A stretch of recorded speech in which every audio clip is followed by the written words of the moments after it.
इधर ध्यान दो, इधर नया चैप्टर शुरू कर रहे हैं, होमोजेनियस लीनियर डिफरेंशियल इक्वेशन। क्या जनाब, क्या हाल? अरे हम एक इंफॉर्मेशन कान में डाल रहे हैं, रुकिए। अभी दिखाएंगे थोड़ी देर बाद, पहले इत्मीनान से समझो। स्टैंडर्ड फॉर्मूला ना, इधर बात सुनो। सबसे पहले स्टैंडर्ड फॉर्म सुनो कि किसी होमोजेनियस लीनियर डिफरेंशियल इक्वेशन का स्टैंडर्ड फॉर्म क्या होता है। एक दूसरा मैकेनिज्म लिखाएंगे नहीं, पहले बता दें, लेकिन मैकेनिज्म यहाँ पर सिखा दे रहे हैं किस हिसाब से वेरिएशन हो रहा है। ठीक, सबसे पहली लाइन लिखना, अभी लिखो थोड़ा definition.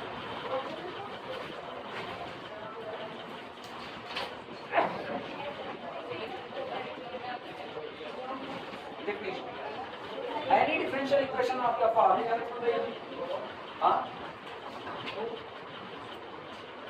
any differential equation of the form, अगर आपको कोई भी डिफरेंशियल इक्वेशन ऐसा मिलता है जो दिखने में इस फॉर्म का हो जो अब लिखा जा रहा था, फॉर्म लिख रहे हैं a0, कुछ किताबें a0 लिख देती हैं, कुछ b0 लिखती हैं। a0 x to the power n dn by dx dn plus a1 x to the power n minus 1 dn minus 1 by dx n minus 1 plus a2 x dn minus 2 dn minus 2 dx n minus 2, इस तरीके से चलते हुए plus आपको so plus a n minus 1 x dy dx और plus a n y is equal to capital X, capital X, capital Q, ये कुछ भी हो सकता है, ये कोई फंक्शन है, बाद में इसकी चर्चा होगी। ये कैपिटल X भी लिखा मिल सकता है, ये कैपिटल Q भी लिखा मिल सकता है, फिलहाल अभी की तारीख में तुम लोग कैपिटल X। अगर कोई डिफरेंशियल इक्वेशन ऐसा लिखा मिलता है जवाब वेयर a0 a1 a2, ये जो आगे लोग लिखे गए हैं इनके बारे में बता रहे हैं। वेयर a0 a1 a2 अब दूसरों कौन an, r कांस्टेंट, ये सभी के सभी कैसे हों constant, and capital X is a function of X, is a function of small x, is called, कहा जाता है, is called a homogeneous linear equation, a homogeneous linear equation, a homogeneous linear equation of the, कितने order का है, क्या कोई order बताएगा? nth order, of the nth order, of the nth।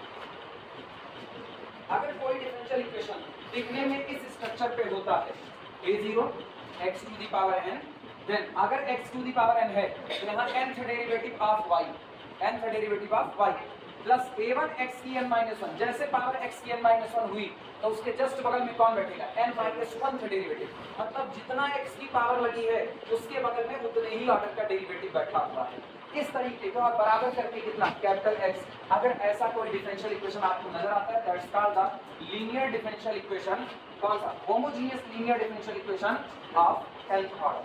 और सॉल्व करने का तरीका ये है कि हम सबसे पहला काम करेंगे, इसको कन्वर्ट करेंगे linear differential equation with constant coefficient. एक बारी अभी इसका कोफिशिएंट जो है वो कांस्टेंट नहीं है, और a0 a1 a2 ये तो कांस्टेंट है, लेकिन x to the power n, x की पावर n minus 1, x की n minus 2, आगे और भी कॉन्वर्ट वेरिएबल, तो कुल मिलाकर के अभी ये linear differential equation with constant coefficient तो नहीं, हमको इसे कन्वर्ट करना पड़ेगा linear differential equation with constant coefficient में, और उसको सॉल्व करने का प्रोसेस मेरे पास पड़ा हुआ है, तो हम उसको एज प्रीवियस सॉल्व करें।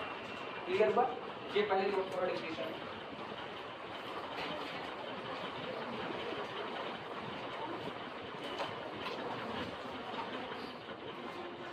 ठीक, मैकेनिज्म सिखाने चल रहे हैं कैसे इसको कन्वर्ट किया जाता है।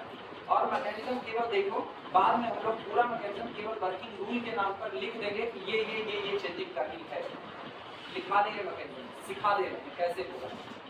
हाँ नहीं थोड़ी घंटा हमारे वाली व्यवस्था चल रही है, सब रखने हैं। डेफिनेशन हो गई अपनी जाए जाए, हो गया सबका।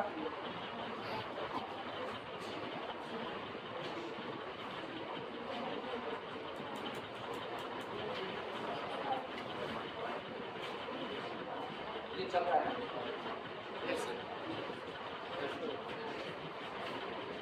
पहले तो हम डिफरेंशियल इक्वेशन लिख रहे हैं a0 x to the power a0 का एयर था, a0 x to the power n p n by dx dx plus a1 x n minus 1 p n minus 1 by dx n minus 1 plus a2 x to the power n minus 2 p n minus 2 by dx n minus 2 plus so on plus a n minus 1 x d by d plus a by n is equal to सुनो, एक को solve करने के लिए जो सबसे पहला substitution होता है, हम सब्स्टिट्यूशन करते हैं x बराबर e to the power z। Actual में हमको आगे से x को हटा देंगे, जब तक ये x हटेंगे नहीं तब तक हम लोग इसको differential equation with constant coefficient का नहीं ले जा सकते, और x को हटाने का रास्ता ये है। लेकिन ये भी आता है, अगर x हटेगा तो यहाँ पे तुमको dy dx नजर आ रहा है ना, ये भी बदल जाती है, क्योंकि x को हटाने के लिए आप कोई ना कोई सब्स्टिट्यूशन करोगे, और जैसे आपने सब्स्टिट्यूशन किया तो जो डेरिवेटिव आज तक dy dx इन्वॉल्व था, अब वो डेरिवेटिव भी बदलेगा, क्योंकि आपने x को चेंज कर दिया। तो इसमें सब्स्टिट्यूशन किया जाता है कि हम यहाँ पर पुट करते हैं put x is equal to e to the power. सबसे पहला बदलाव होगा, कहीं पर अगर लिखना चाहो ना तो कॉर्नर पर मैकेनिज्म लिख सकते हो कैसे बदला गया, वहीं अगर किताबें अच्छी होंगी पास में तो मैकेनिज्म लिखा मिलेगा। ऑक्सफोर्ड यूनिवर्सिटी वाली होगी तो मे भी लिखा मिले, मे भी ना लिखा, ये possibility. x is equal to e to the power z। अब सुनो, जब ये x is equal to e to the power z है तो हम लोग यहाँ से एक बार साफ सुथरी बता सकते हैं z बराबर कौन है, z बराबर this implies that z is equal to log लिखा जा सकता है।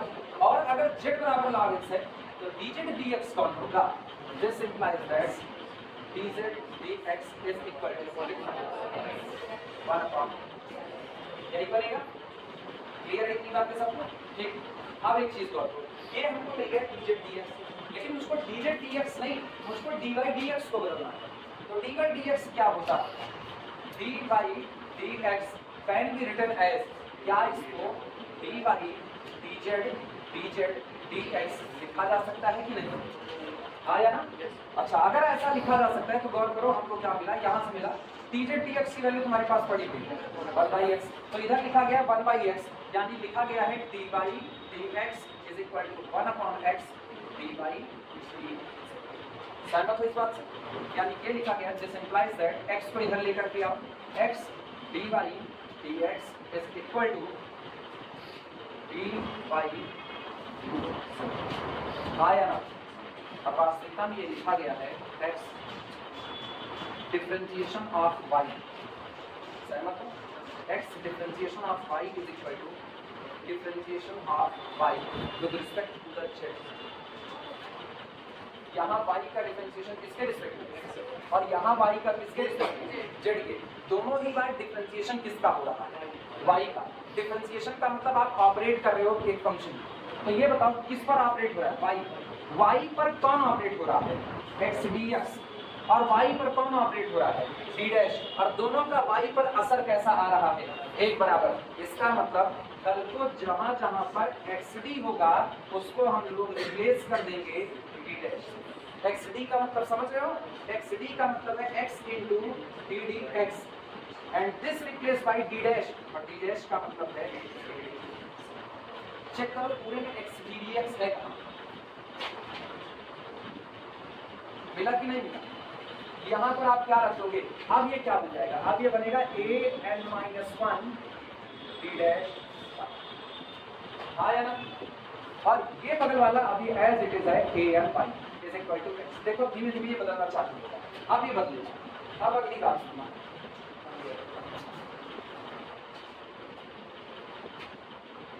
इतने के बाद फिर मेरे पास रास्ता होता है, अब हम चेंज करना चाहते हैं d2y dx2, चलो d2 डी एक्स टू को चेंज करो,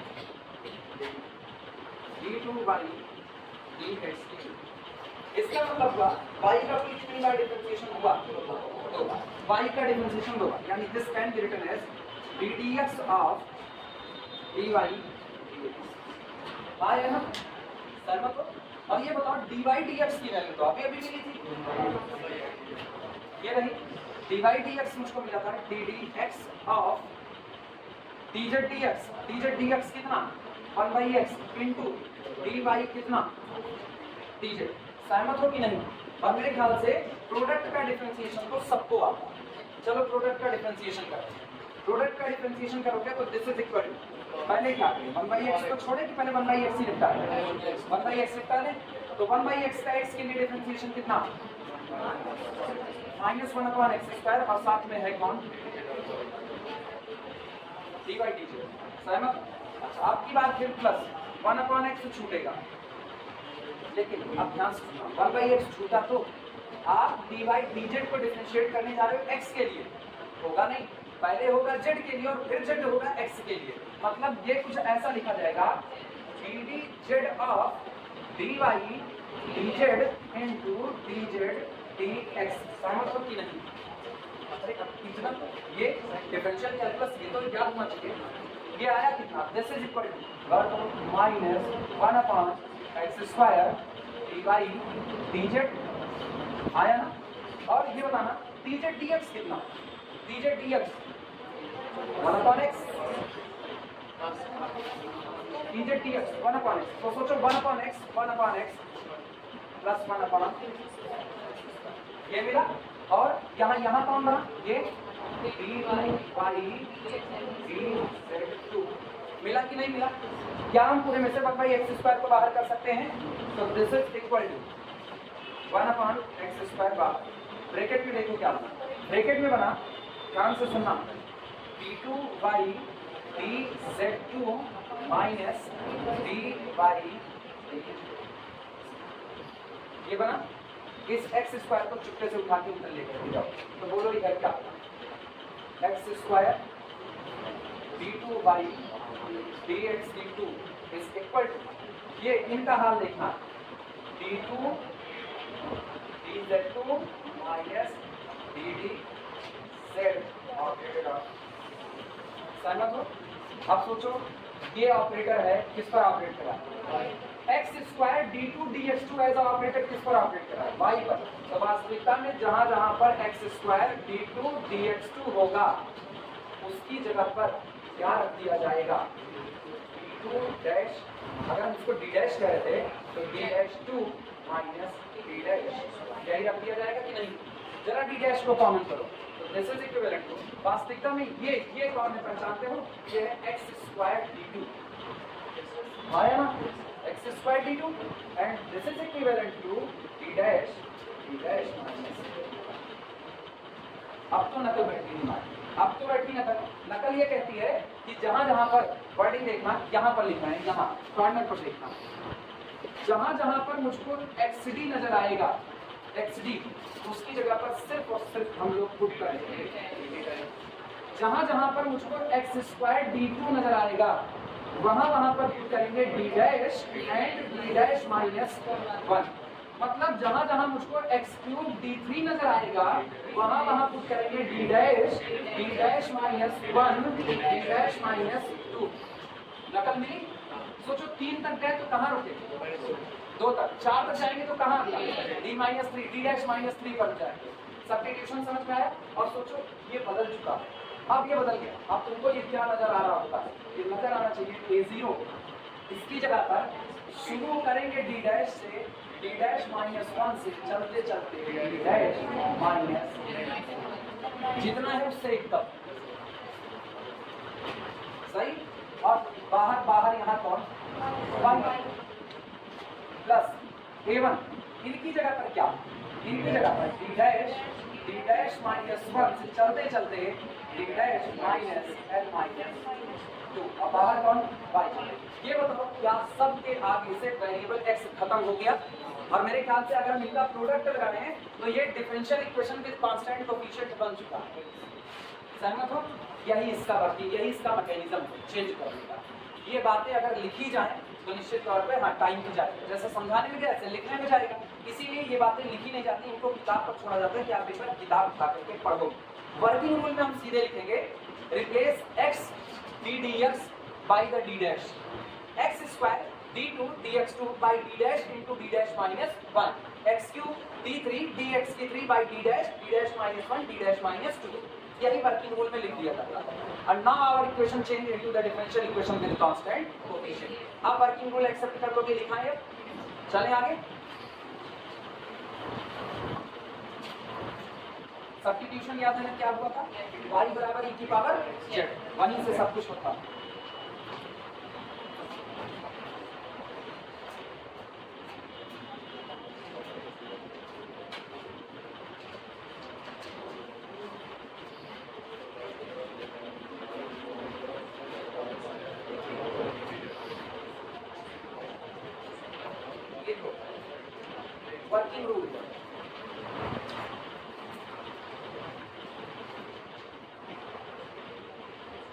वर्किंग रूल काम करने का तरीका, इस पूरे इक्वेशन को सॉल्व करने में आप सॉल्व कैसे करोगे?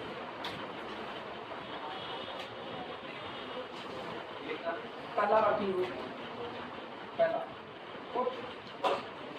x is equal to e to the power z, that is अर्थात z is equal to log।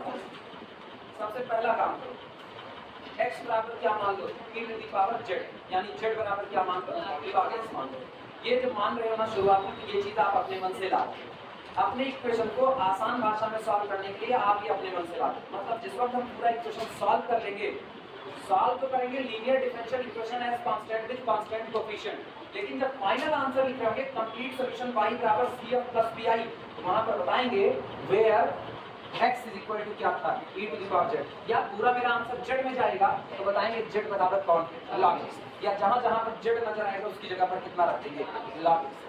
Clear हुआ? इस बात को याद रखना। जैसे अभी कहते हैं आयोटा हम लाए थे तो रिमूव करना पड़ा, तो इस चीज को हम ला रहे हैं सॉल्व करने के लिए, तो लास्ट में इसको रिमूव भी करना पड़ेगा। आप आंसर z में नहीं छोड़ सकते, अगर आंसर z में छोड़ना तो कार्नर पर बता देना वेयर z बराबर log x, तब सब सही। लेकिन बेहतर होगा कि रख ही दो। सेकंड रिप्लेस, अब आप रिप्लेस कीजिए, रिप्लेस x dy dx, जहां जहां पर x dy dx है उसको रिप्लेस कर दो y। अब चाहे तो यहाँ पर गौर करना, यहाँ तो अंतर कर दी, क्योंकि हम x dy dx लिख रहे हैं, तो हम चाहें तो हम d डैश की बजाय d का इस्तेमाल कर सकते हैं, लेकिन हम आगे बता देंगे where d is equal to dd, जहां पर इस d का मतलब है कि हम डिफरेंशिएशन किसके रिस्पेक्ट में करें? z के। अदरवाइज बेहतर ये है कि तुम यहाँ पर क्या बताओगे? d dash. लेकिन सोचो अगर तुम d डैश बताओगे तो d डैश में भी तुमको यहाँ बताना पड़ेगा d डैश को, तो हम लोग d से ही क्यों ना काम चला, बता तो रहे ही है। तो सामने वाला अगर झूठे मगजमारी करे, यार अब तक तुम d को d dx ले रहे थे, तो निकाह बेवकूफ, अब तक d को d dx ले रहे थे, तुम लिख भी नहीं थे, आज बता रहे हैं ये d dz।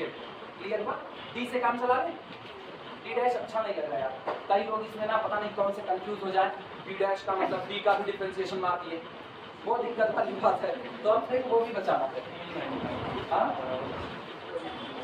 X square d2y dx2 by, बोलो किससे रिप्लेस करें? d माइनस 1, ये चूंकि y हम लेके चलना इसमें y को लगा रहे हैं, इसका t इस माइनस का नाम क्या है? किसका? t लाइन है, इक्वल t लाइन है, उसका नाम क्या है? ये तो तीन इक्विवेलेंट ऑपरेटर्स होते हैं ना, उनको इक्विवेलेंट कहा, ये ऑपरेटर अलग अलग जगह अलग अलग मतलब है। आप सुनो, ये ना बिगल्स बोलते हैं, ये बिगल्स लगा इक्विवेलेंट के लिए ये भी इस्तेमाल करते हैं, सेट थ्योरी में इस्तेमाल, सेट थ्योरी में तो ये भी इस्तेमाल कर लेते हैं, और आइसोमॉर्फिज्म के लिए भी इसका इस्तेमाल होता है। आइसोमॉर्फिज्म अलग अलग जगह अलग अलग, मैथ की दुनिया ना भरी पड़ी है ऐसे, जब जहाँ जो साइन इस्तेमाल होगा वहाँ उसी रिस्पेक्ट में उसको पकड़े। कौन सा? ये भी इक्विवेलेंट है, ये भी इक्विवेलेंट है, और इसको कॉन्ग्रुएंस मॉडल में इस्तेमाल करते हैं। एक कॉन्ग्रुएंट की मॉडल है, तब वहाँ ये कॉन्ग्रुएंसी का साइन है।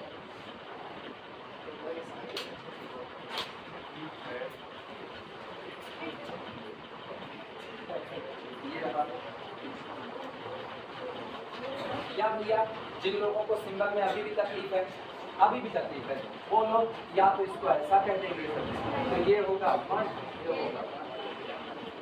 तुम अपनी तकलीफें दूर करने के लिए कुछ भी कर सकते हो। बोले नहीं, क्या बोलोगे? कुछ नहीं, ऐसे ऐसे कभी तो कुछ। अच्छा, तो ये तुम्हारे ऊपर है, तुम अपनी मर्जी से जो मर्जी को इस्तेमाल कर सकते हो, खुली छूट है। अगला लिखना इस तरीके से x³ d3 by 3x³ by, बोलो किससे रिप्लेस करो? d-1 d-2 और बाहर कौन? y, बस ऑनवर्ड है। लास्ट में x⁴n d3n by dxtn by, इसको रिप्लेस करोगे d-1 d-2 से चलते चलते d-n-1।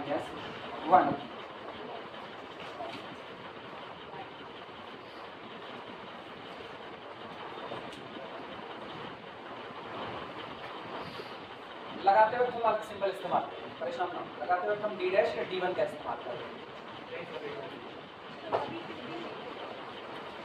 अभी जनरल फार्मूला लिखना है तो वही लिखे रहे हैं, बाद में d1 कर देंगे इसको। तुम चाहे किताब पढ़ोगी, कई किताब में अलग अलग सिंबल है, तुम्हारी मर्जी। हाँ, सही है, लिखना। देन इतना सब करने के बाद देन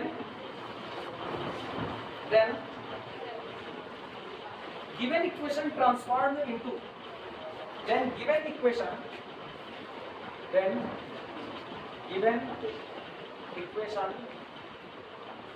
transformed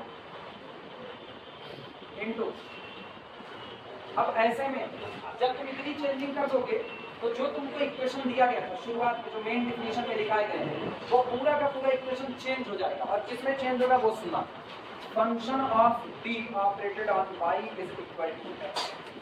हाँ या ना भैया? पूरा याद करो, पूरा क्या होता है? a0 x⁴n, फिर nth डेरिवेटिव, वो सब बदल गया इसमें d में। x तो खत्म हो गया ना, तो x खत्म हो गया, बचा कौन? कांस्टेंट बचा, और आपका ये डेरिवेटिव बचा। तो कांस्टेंट डेरिवेटिव कुल मिला के फंक्शन ऑफ d ना लिखते, तो कुल पूरा इक्वेशन ट्रांसफॉर्म हो गया function of dy is equal to x, and this is the linear differential equation with constant coefficient. अब आपका कोएफिशिएंट क्या हो चुका है? कांस्टेंट। लिखना given equation transformed into this, where capital X is, इसके बारे में बताता हूं, वेयर कैपिटल X इज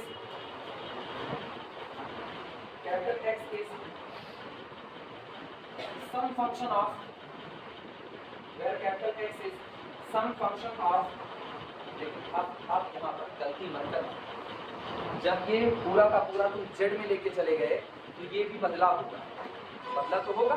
पहले ये किसका फंक्शन था? x।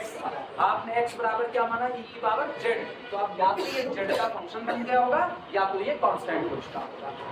वेयर कहो तो बदल दें, x डैश कर दें, चलो x डैश मान लो, बदल देंगे उसको भी ना, तो पूरा सब्स्टिट्यूशन है। लिखना where x dash is some function of z, where x dash is some function of z और कांस्टेंट। जहां पर अब जो ये नया x डैश लिखा गया है, ये या तो कोई कांस्टेंट होगा और या तो z का कोई फंक्शन होगा। Now solve as previous chapter, now solve as previous chapter, now solve as previous chapter, पहले वाले चैप्टर की तरह इसको सॉल्व कीजिए, because now solve as previous chapter because this final equation is,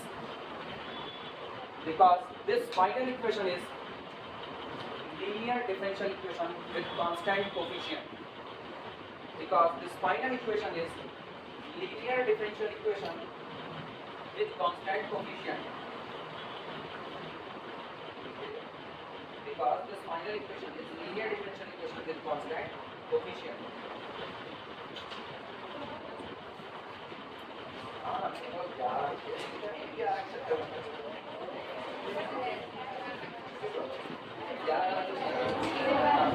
एक नंबर के लगातार दो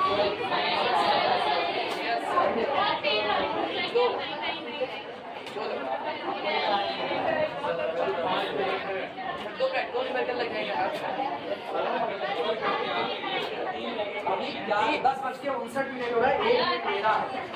1 मिनट में मुर्दा चीज करके भाग रहा है। 20 सवाल लग जाएंगे। तो पहले से चिंता हो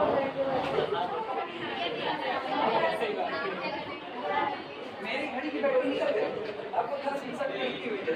चलो एक लगाओ, भाग गया।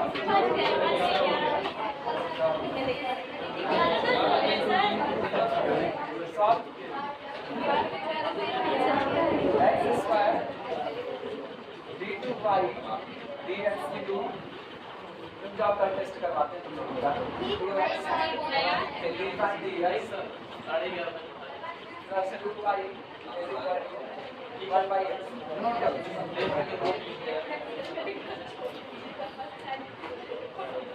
मैथ का कोर्स हमारी बताती है टेस्ट कैसे होता है। वो तो मेरा कोर्स बारी में अपना टेस्ट लगा नहीं सकते, एक दिन लगाएंगे नकलो नहीं करने पाओगे, हम लगाएंगे तो जय को बड़ी है तब पेपर बनाएंगे, अपने में बदलते रहना पेपर। तुम उनका ले लो, को उनका ले लो,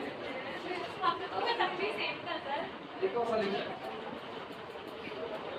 याद है ना। क्या बदलाव करना है, x बराबर क्या माना जाए, x बराबर e to the power z लिखना, put x is equal to e to the power z, this implies that z is equal to log x। हो गया समझ, z इज इक्वल टू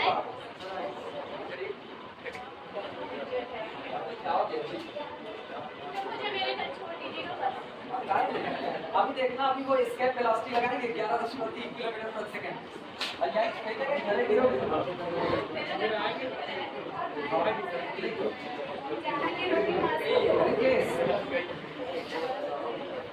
चलो सुनो, कुछ रिप्लेसमेंट अपने दिमाग से करो। रिप्लेसमेंट ये दिखा, पहला x ddx, पहला यही दिखेगा x ddx, इसकी जगह हम रख रहे हैं d1, बदल दिए ना, x ddx की जगह पर d1 रख देते। अगला सुना, x स्क्वायर d2 dx2, इसकी जगह पर d1 माइनस 1 ये रख। ठीक, आगे बता देना d1 कौन है। देखा d1 इज इक्वल टू, अरे तुम चाहे तो रखो, बस ये बता देना जो बताने चाहिए। d1 is equal to dd,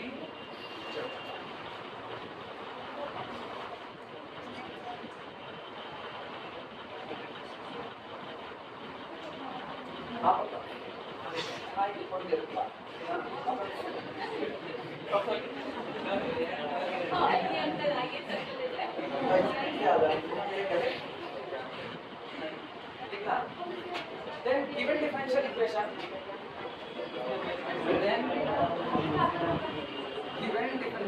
तुम लोग मेरा नंबर अपने घर पे दिए हो,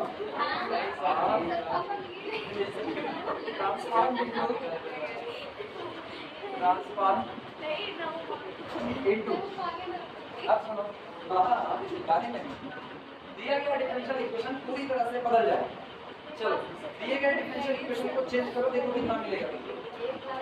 ये बताओ, एक काम करते हैं, सीधे सीधे पूरे में से y को पहले ही बाहर खींचिए, आया ना, तो y को बाहर लेते हैं, अंदर का हिस्सा देखना। सुनो, x स्क्वायर d2y dx2, इसकी जगह पर लिख रहे हैं d1 माइनस 1। ए मेरे साथ बने रहो इधर, नहीं तो बेटा जवाब दूंगा। अगला सुनो, -2 को रहने दो, -2 बरकरार, x ddx, वापस आओ, x ddx की जगह कितना d1, तो ये होगा -2 d1 और यहाँ पर केवल और केवल +2, बाहर कौन y इज इक्वल टू, सोच के बताना। ये बताओ 1/x, बोलो 1/x e to the power -6 change हुआ कि नहीं, यानी this is equal to e to the power minus, multiply करो पूरा, मल्टीप्लाई करो, देखो कितना आएगा। यहाँ से d1 स्क्वायर, ठीक, -d1 -2 d1 -3 d1 +2 operated on the y is equal to e की -6। क्या ये तुमको linear differential equation with constant coefficient मिला? क्या निकाले, auxiliary equation. Now auxiliary equation,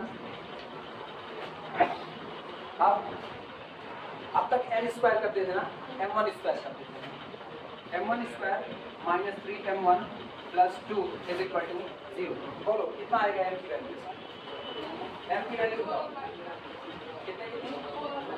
2 और 1। This implies that m1 is equal to 1 comma 2। तो cf क्या मिला?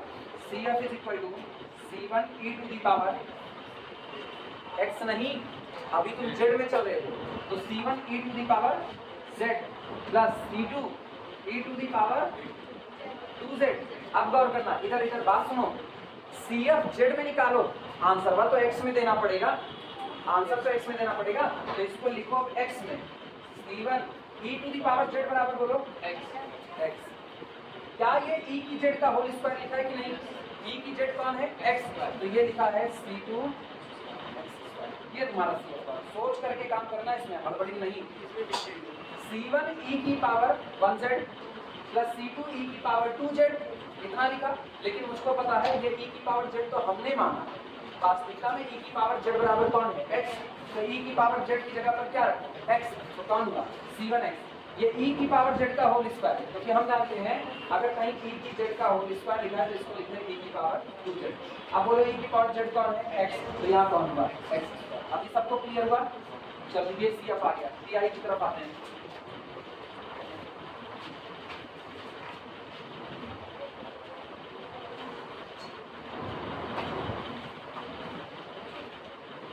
Particular integral is equal to 1 upon d1 square minus 3d1 plus 2 e to the power minus z। याद है? e to the power ax। d की जगह क्या रखते थे? d की जगह क्या रखते थे? a या माइनस है? याद है? प्लस से ही रखते थे, तो इसका मतलब इसको क्या किया जाए? यहाँ क्या रखा जाए? -1 रखा जाए, तो ये कितना होगा?